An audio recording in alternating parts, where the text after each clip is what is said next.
we would like to introduce to you three successful startups working in health and digital health domains. First, I would like to invite Jonathan Adiri, founder and CEO of Healthy.io, the first company to receive FDA Class 2 approval for a smartphone-enabled urine test. Sagi? So that's our clicker, yeah? Hi, good morning, everybody. Pleasure to be here. Jonathan, founder and CEO of Healthy.io. And as was mentioned, we're proud to be the first company to get an FDA approval for smartphone-enabled urine testing.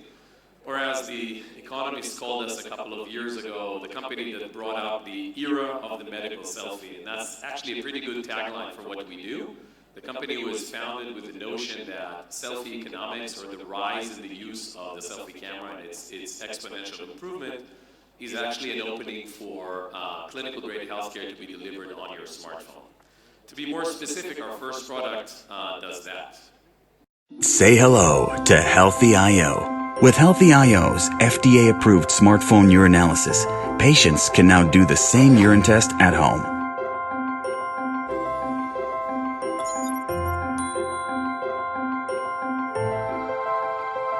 So this is a new clinical reality that we've introduced in Israel, in the UK, now coming in the US. People don't go to the lab to do urine testing, they actually do it at home. They receive the kit either from their physician or they buy it online, and I'm going to share with you a couple of our partnerships globally. But as I was asked by the team at The Marker to share a bit of the story of how the company was founded. So yes, there's an insight around where smartphone cameras go, but as Ran from Datarama said, what is that big market? What do you do with the improvement of a smartphone camera? You can go to agriculture, you can go and do stuff in homeland security or cyber, you can do stuff in fashion. Why did we choose healthcare? And the team at Healthy.io was driven by healthcare mainly because of the fact that it's a big problem. The picture that you see here is of the opioid addiction. 60,000 people in the US are killed every year because they're addicted to painkillers of opioid sources. And that is a huge problem. 60,000 people, that's as many Americans that were killed in the Vietnam War, dead every year because of this addiction. More so, healthcare spending in the US market alone is $3.5 trillion. To put this number in context, because it's very hard to understand $3.5 trillion, to put the number in context, that's the world's spending on oil, which is $2.2 trillion annually. And if you add to that Amazon's revenue and Google's revenue, Facebook, Apple, and Microsoft, you're not even at $3.5 trillion. So America spends every year on healthcare more than the world spends on oil, plus the revenue of the big five. That's how big the market is. And it's not enough. China is spending 6.5% of its GDP on healthcare. That's already $1 trillion coming up by 2030, so this is a big global problem. This problem isn't going anywhere, it's actually getting worse. A couple years ago, Bloomberg reported that in Japan, sales of adult diapers exceeded those of baby diapers. So people are getting older, so healthcare spending is going to become a far greater problem, and we need to solve it in a radical way. In America, spending $3.5 trillion would have been good if it bought better healthcare, but actually we're seeing that America is underperforming the West, OECD countries, on many, many parameters. We're seeing life expectancy go down in the US. We're seeing maternal cases and challenges in childbirth being at the highest peak in the US as opposed to Europe and other European countries. In half of the American states, half of the babies are born to Medicaid families. Those are families earning $18,000 per year for a household. So we have enormous spending. We have a big problem, which is not going anywhere. People are getting older, and we have a socioeconomic issue that in the richest nation on earth is not being solved. But what drove us most was this slide. This is a summary of a meta-analysis of where does the $3.5 trillion go? Why aren't we seeing better healthcare in the US delivered over $3.5 trillion of spending? And the resolution is there's $1 trillion every year of the $3.5 trillion that are wasted. They're not buying better healthcare because incentives are not aligned, because there's unnecessary care, because there's fraud and abuse, And that $1 trillion is a huge incentive. And I think that we're living in an era where we're actually about to see, the biggest transition of wealth ever. So this $1 trillion is up to grabs. It is spent every year on inefficiency. And we at HealthyIO believe that while the long-term goal is for the industry around immunotherapy and the big pharma work to get us rid of cancer and dementia and issues like that, the next 20 years would allow tech companies to attack this $1 trillion of waste. And what we saw as a fundamental piece of our work is actually captured pretty well in this short clip. Now, we don't need the sound here. That shows us how social media is growing so fast.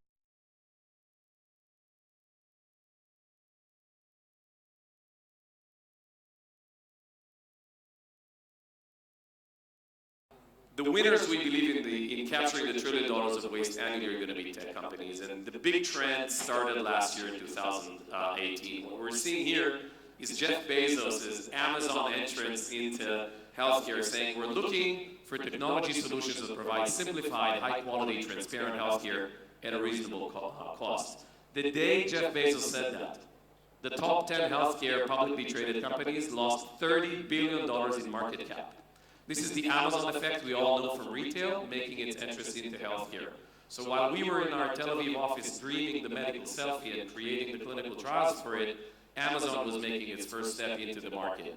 And the rise of the medical selfie, if you will, that vision or that insight that we had when we started the company was the growth in the smartphone camera capability. And the numbers were on our side. So when we founded HealthyIO, this was about 2013-14, about 300 and 400 million images were uploaded every day, every 24 hours to the web. Today we're talking about 10 billion images uploaded every day online. I'll say the number again, it's very hard to understand sometimes. $10 billion images are uploaded every day, every 24 hours to the web. This is in China, this is over Instagram, WeChat, WhatsApp, etc. That trend forced Apple, forced Google, forced LG, and other companies to create amazing cameras on the phone. And HealthyIO was there to capture this rise in the hardware investment made by all these great companies and transform these cameras into clinical-grade medical devices. So what change can you affect in the world of healthcare if you turn the smartphone camera to a medical device? If you allow for people to do the simple thing of a classic urine test that's done 250 million times every year in the US at home. So one example is helping people with diabetes avoid end-stage renal disease, avoid kidney problem. We live in an era where America is spending of that $3.5 trillion, a good $100+ billion every year on dialysis and kidney problems. And we only know about people who have kidney problems late in the game. You see here stage 4 and 5, these are people who are on their way to dialysis. That's $70,000 per year cost, and it's a horrible standard of living.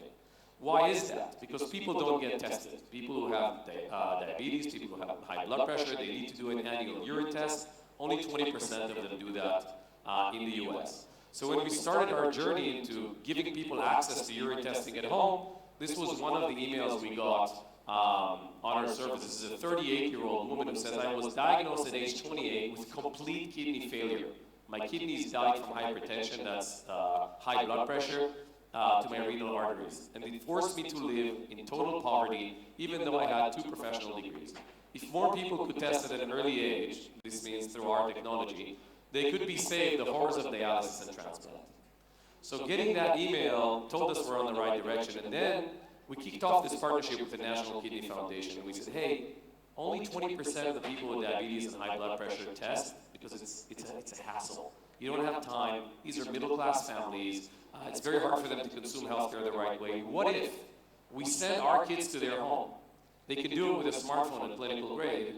Are they more likely to do the test at home? And are we going to see people doing that at home and actually avoiding the end-stage renal disease? So we kicked off this partnership and introduced a service, we call it Adherence as a Service. So we partner with medical practitioners, we get a list of the people who haven't showed up, deliver the test to their home, and ultimately get them to do the test through a behavioral system that we deploy around reminders. And lo and behold, these were the results of the trial. we delivered 71% of adherence. So 71% of the people who got the urine test at home and did it with a smartphone ended up complying, as opposed to 18% who do it without.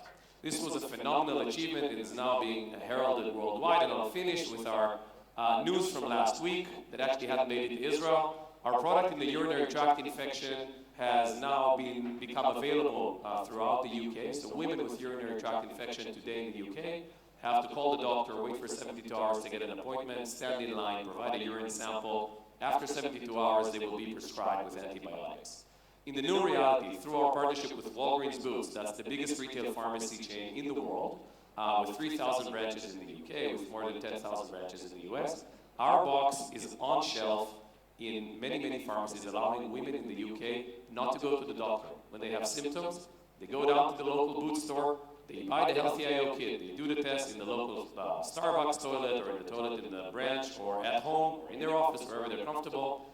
And if they're positive through our test, they'll get prescribed antibiotics in 30 minutes by the pharmacist at the boot store. This is a new reality. Yesterday, the Chief of Innovation for Walgreens Boots globally announced this partnership online on Twitter, rolling out UTI test and treat service 300 stores. This means it's 20 minutes away from every person in the UK, saves patients the time, gets clinical quality readings from a patient's location of choice, and fights antimicrobial resistance. We're very proud of this partnership. This is what happens when you turn a smartphone camera to a medical device.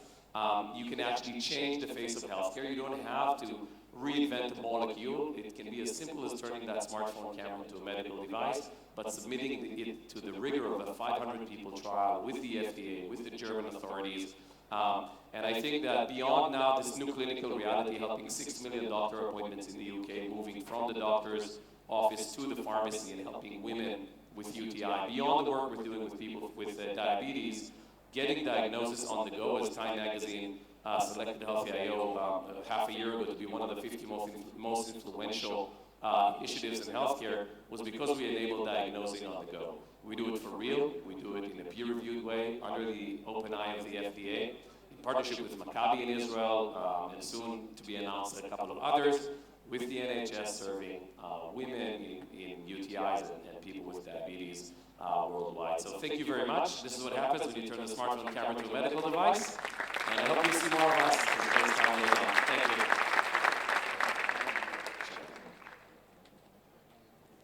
Thank you, Jonathan. I would now like to invite Ran Shaul, founder and product manager at K-Health, to tell us how chatbots and the sharing of medical information by our health services can change the healthcare system.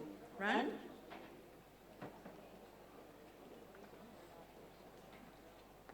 Good morning, everyone. Can you hear me? Yeah. So after what Mark said in the morning, I hope I'm not going to ruin it.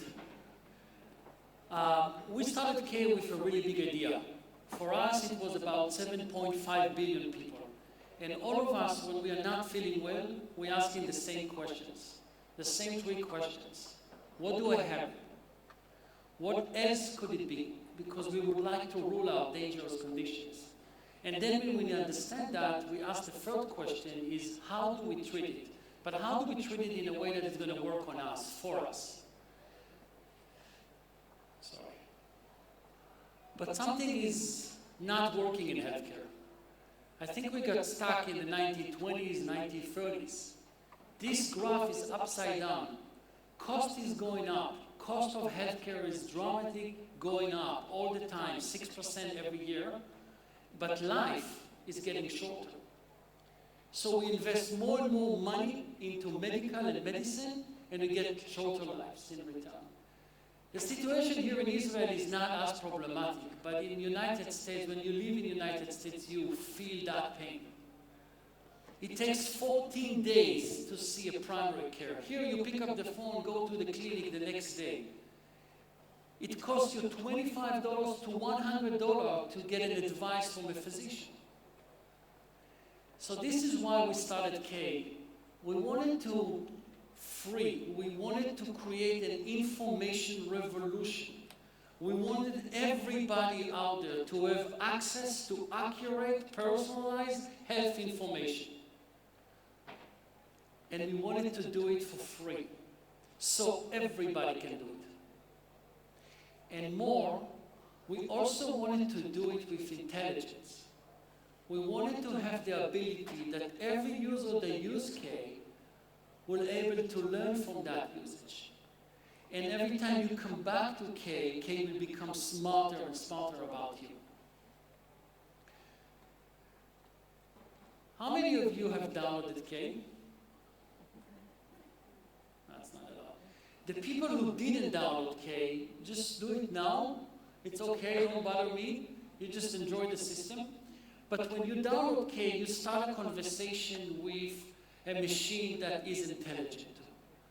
You have the ability to describe your chief complaint, which is basically, I have a nasal congestion.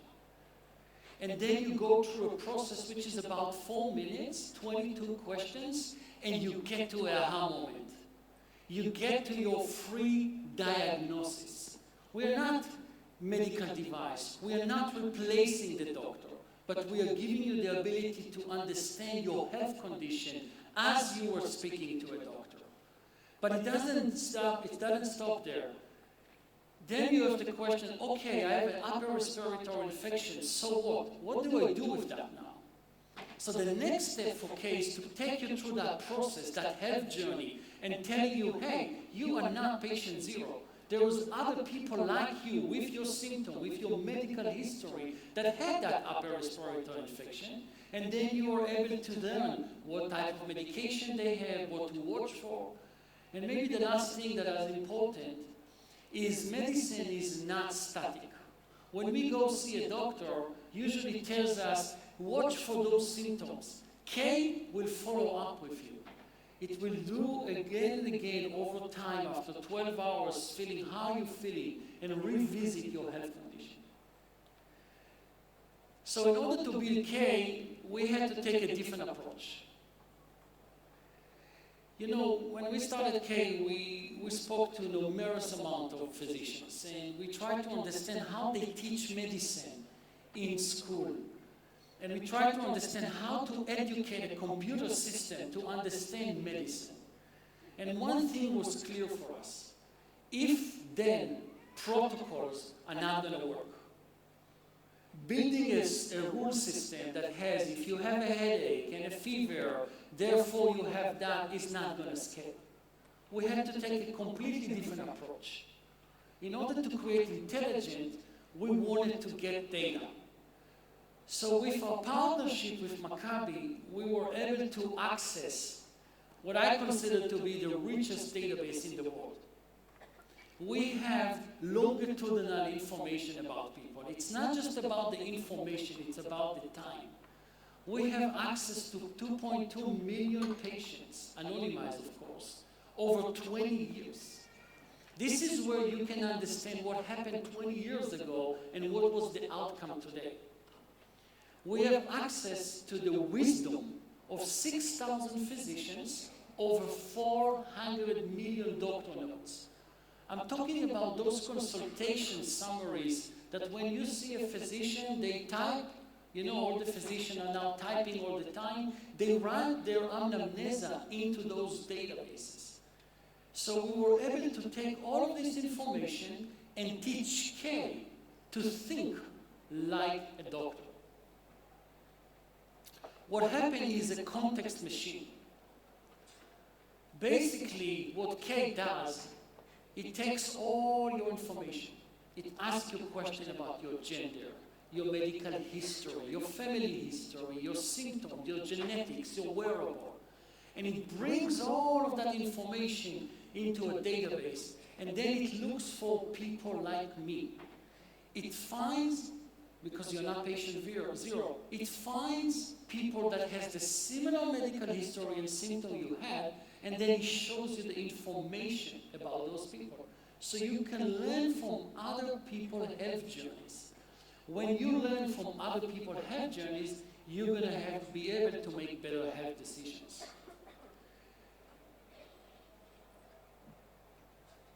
So it's an exciting time now in K. It's been 3 years since we started. We launched the app in in the US. We started launching here in Israel, but when we launched the app in the US, we are now #1 app on the US Medical App Store. And we also see a significant user growth. K is close to 3 million health data. This is like 60 doctors for the whole lifetime of how many patients they can see already in 1 year. We have almost 1.5 million users, and we're growing fast. Mark mentioned that in the morning, but healthcare in America is changing very, very fast. The system is so broken and the cost is so high, it's going to change. It just breaks already. This is an evidence of how big players in America are also moving and want to make a change. Anthem is Blue Cross Blue Shield is the second largest payer in the United States. They have 40 million people, members, that they cover from different insurers. Anthem said one thing. They would like to bring the K experience for their members. So we have a strategic partnership with them. We announced it 2 days ago. It's very exciting to get to that scale and to be front of so many members in the US. It's also really fun to work in K. We have a growing team, and it's an interesting mix of people. We got mathematicians working with physicians, working with software engineers, and product and marketing, all to bring one sophisticated experience, a doctor AI, into the hands of everybody in the world. And working in a company, this is my third company, this is a company where you wake up in the morning and you see something like that. You have a comment from users, a feedback, public feedback. I actually think this app saved my life. And you have a full explanation of the health journey of what happened to that person. How was the pain? What the pain evolved? How it was dealt with? So we are going to go for, we are shooting high. We would like to have the ability to bring K for 7.5 million people. And with that, I thank you very much.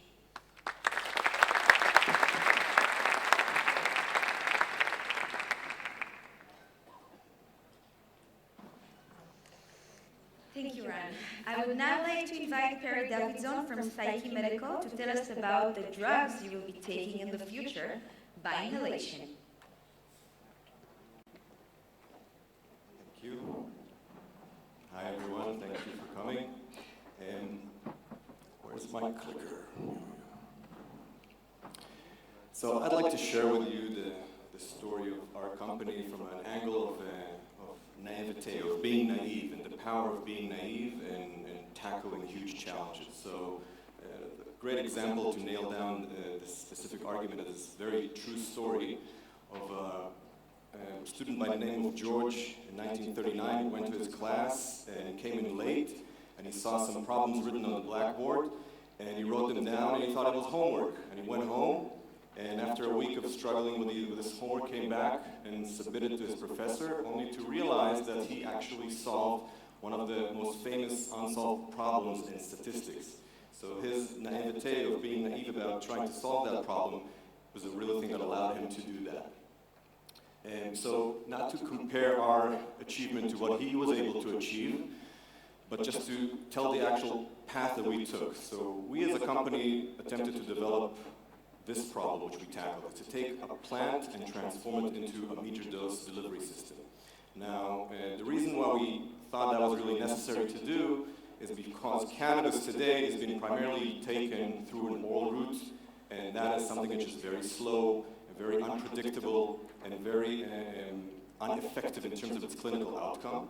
And a lot of patients are opting to go for smoking it or vaporizing it. And that type of a method has some advantages, but mostly it causes patients to be very unpredictably high. And that psychoactive effect is something which is unwarranted with patients such as children and elderly people. So we realized we need to be able to develop a very precise metered dose delivery system for drugs. It would be very precise to hit a very narrow window between symptoms and psychoactivity in order to be able to treat our patients in the best way possible. So we had three main problems to solve. We had to deliver cannabis in the highest precision possible. We had to know what was the cannabis dose for inhalation. Think about it, the majority of patients use it that way, and people don't know what is the actual cannabis dose that they should be taking. And we have another question, what is the cannabis strain that actually patients should be using? So we started out, it was 8 years ago, and we had no idea what we're getting into, and that's part of our naivete story here. So 2011, no one would join a crazy cannabis company, so I couldn't recruit people from the medical space or the pharmaceutical space, so I had to go to my buddies from the military. So a few military engineers tried to solve a problem in the pharmaceutical inhalation space. So we had to start out, how do we take a plant and transform it into something which you can actually have precise doses being delivered from it. So we took this whole process, we managed to deliver the first prototype that we had, and we started thinking about, okay, metered dose inhalers exist today, so we just need to catch up and be able to deliver that with just cannabis and meet that same performance. So we had one challenge that we had to solve is how do you get the actual drug from the product into the lungs of the patient? So again, without any prior knowledge about inhalers, we actually brought in a motor from a drone plane, that was the first prototype that we tried, and connected it into this thing. What we developed is a system that actually transfers the drug to the body, and after a few seconds, it actually causes an obstruction of the airway for the patient. And after that obstruction, it opens up a much wider cross-section of air, and that causes the drug to be flushed deep down into the lungs of the patient, all automatic. So the patient doesn't need to know how to inhale his drug, but it's actually being automated completely. So we thought it was a great solution for us with cannabis in order to get that metered dose. Now, we had to solve other problems in terms of how to get the device to work instantly, so no one needs to have any coordination. All sorts of challenges we thought we need to catch up with the pharmaceutical industry and solve in order to be able to provide cannabis in that way. So we designed all these different elements. The system actually modulates the airflow in real time to compensate for fluctuations. It does so instantly, so the patient doesn't need to really think about how he uses that inhaler in any way or form. And so at the end, we were able to actually produce metered doses coming out of a plant. That was a whole achievement on its own. We went to do clinical trials to show that we actually are superior to what was existing in the market today. So what you see here on the right side is actually patients that have been using smoking or vaporizing, and on the left side is our actual outcome for our clinical trials. And at first glance, it looks similar, but the scales are off. So if we correct for the scales, this is the actual achievement we'll be able to pull off, is to get this range of difference that patients are getting today, this range of unpredictable clinical outcome that patients are now getting, we were able to get a far more precise dose into the human body. So that was great. We said we are able to do it very precisely, but what should be the cannabis dose for patients? We had no idea. So we said, all right, from people who are coming from the tech space, we said, let's just make the device electronic in terms of the dosing. Let's have it change the actual dose electronically. We thought that should be straightforward, and we were able to do that. So we are able to change the doses electronically, even remotely by a physician for the patient. We had another major challenge: what was the actual cannabis strain that people should be using? Today, it's pretty much mythology around the cannabis space, what strain works for what. So we said, how can we really accelerate that strain-finding effort of ours? So we said, why not take our cartridge and load it with multiple types of substances, in this case cannabis, and then be able to electromechanically rotate the actual dose in a way that we are able to rapidly find which strain works for what type of patient. And that is something that is crucial in a clinical trial setting to really accelerate your drug discovery efforts of yours. So as if you're doing brute force hacking, if someone knows that term from the tech space. So we're able to do that, and that was actually used in our clinical trials and worked wonderfully well. And this is the end outcome that we had. This is the actual drug delivery platform we developed with zero know-how on how to develop inhalers. Now, we naively thought that the only main innovation in this platform is that we're delivering cannabis. We thought that we did all this work to be able to provide cannabis in the same metered dose fashion that pharmaceutical inhalers are able to do. Now, after we've done all of that, we took the device, packed it put it in a nice box, and set our first meeting with a big pharmaceutical company. So we went ahead and knocked at the door. I didn't put on a tie to compensate for my haircut, because otherwise pharma companies wouldn't probably take me in. And during the discussion, their first question was, what is your adherence rates? How many of your patients are actually using the technology as intended? And I was genuinely surprised by their question. I said it's about 90%, as it should be, no? And they gave me a funny look. And I said, I started getting worried, maybe it should be higher than 90%, maybe you didn't do good enough. And I said, okay, so what is your adherence? How many of your patients using classical pharmaceutical inhalers are actually using the dose as intended? And this is the answer they gave. Classical metered dose pharmaceutical inhalers, that everyone thinks they should be metered, you're getting your dose pretty much 1 out of 3 times. And I had no idea that that was the case. I went to the literature and read about it, and absolutely that was the case. This is a study that came out recently. Inhaler technique is unacceptably frequent and not improved over the past 40 years. We had no idea that that was the case in the pharmaceutical inhalation space. And if I had known that, I would have told my engineers, you had me at 40, don't go over that, you don't need to get anything better than 30%. But we just had no idea that was the case. So then we ended up having a very successful strategic collaboration with that pharma company until this day. Another meeting I had with another pharma company, which we told them, look, we have this device, we're talking about cannabis, we have selective dosing, we can change the doses electronically, we can even change it remotely. And it says, what is electronic selective dosing? There is no such thing in the pharmaceutical industry for inhalers. We only have 1 dose usually. That's what we have to give to our patients. And then they tell me, so forget about cannabis. Let's put opiates inside. Let's lower the dose over a 2-week period and then have the minimum withdrawal symptoms for our patients. And they said, can you do that? I said, yeah, absolutely we can do that. We did it with cannabis, so it's much easier for us to do it with other types of products. And they ended up investing millions of dollars in our company.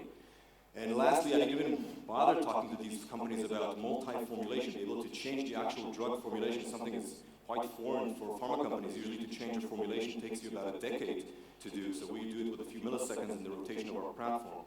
So that begged me the question that something is not right here. If we needed such high precision to be able to use cannabis in such an effective way, and we were not able to do so without that precision, what is going on with other drugs in the world? And I went back again to the literature, and I found out this fascinating article from Nature saying that for the top 10 grossing drugs in the US right now, these are the amount of patients that these drugs actually help, and these are the amount of patients they don't help. It's almost 1 to 20 ratio for these drugs. And again, think about it. Your loved ones or your family is sent to the doctor. They're getting a prescription for a drug. You're saying, oh, that's great, I'm going to go to the doctor and get better. There's 1 in effing 20 chance that this drug is even going to help your loved ones or yourself. So to give you an understanding of the next naive step of our company is I have to really do a really dumbed down simplification of what we see as the future of our company. So if precision medicine is not really precise today, then we would look at it this way. So IV, taking it through the vein, is the most precise way to get a drug today. When you go to the ER, they immediately hook you up to an IV, jack you up, and they get the full digital uplink, if you will, to your body and get everything under control. Now, when you are at home, you're getting it orally. And orally is a very, very unprecise way to consume a drug. And again, it's oversimplified here, but it's, in a general term, very not precise. And this is the way that pharma companies usually work today, and it's more of an analog way of getting your drug. So if I give a rough analogy, today we're getting drugs with 80s type technology, and that's the unfortunate state of affairs that we've seen in the previous slide, that the actual drugs are not very precise and not helping patients. Now, inhalers had the promise of being the Wi-Fi of pharmaceuticals, be able to give you that very precise digital uplink. The human lung, if you spread it over a tennis field, it's the size of a tennis field almost if you spread it out, that tissue in your lung. So inhalers were supposed to be the most precise, but we've seen that they're actually not. They're getting 1 out of 3, so it's a very, very bad precision drug delivery. So our naivete here is that Psyche would take that role right now, and that's the only platform that we know is able to do that. And not only add our selective dosing features that we have, which don't exist, our multi-formulation types of data, all of our approach is getting to the pharmaceutical space more of a digital approach. And we hope, again, you have to excuse the analogy here, that we'll be able to bring to the pharmaceutical industry the likes of YouTube and ways that have been doing this to the tech space, and these types of analogies of revolutions that we're able to make when you have such tools today. So just to end up, This is actually being commercialized today in Israel with our partner Teva Pharmaceuticals. This is the world's first metered-dose delivery platform for cannabis. And this is the world's first selective dose controlled treatment regimen in the world, regardless of cannabis. So we're very rewarded every day to hear from our patients how they're getting treated, how they're responding, how they're changing the dose in such a personalized way. And we expect to do that to many more drugs in the future.